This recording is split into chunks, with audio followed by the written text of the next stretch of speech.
100% charge ചെയ്യുന്നത് എങ്ങനെയാണ് പ്രശ്നമാകുക? നിത്യവും ഫോണ് ചാർജ് ചെയ്യുന്നവരാണോ 100% ചാർജ് ആയെന്ന് ഉറപ്പിക്കാറുണ്ടോ? എന്നാൽ നിത്യവും ഫോണ് 100% ചാർജ് ചെയ്യുന്നത് ഒഴിവാക്കണം എന്നാണ് വിദഗ്ധര് മുന്നറിയിപ്പ് നൽകുന്നത്. അങ്ങനെ ചെയ്താൽ അത് ബാറ്ററിയുടെ ആരോഗ്യത്തെ ബാധിക്കുമത്രേ. 100% ചാർജ് ചെയ്യുന്നത് എങ്ങനെയാണ് പ്രശ്നമാകുക? ബാറ്ററി ചാർജ് ആയിക്കഴിഞ്ഞാലും സ്വിച്ച് ഓഫ് ചെയ്തില്ലെങ്കിൽ ബാറ്ററി ചൂടാവുകയും അതിനകത്ത് സമ്മർദ്ദം രൂപപ്പെടുകയും ചെയ്യും. ഇത് പതിയെ ബാറ്ററിയുടെ ശേഷിയെ ബാധിക്കും.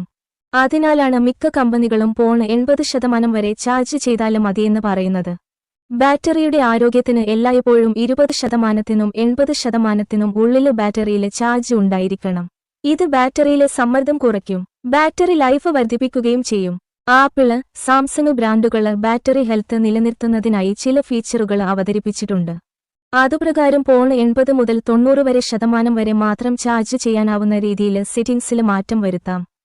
ഇത് ദീർഘനേരത്തേക്ക് ബാറ്ററിയുടെ പെർഫോമൻസ് നിലനിർത്തും. ബാറ്ററി മാറ്റേണ്ടി വരുന്ന സാഹചര്യം ഒഴിവാക്കും.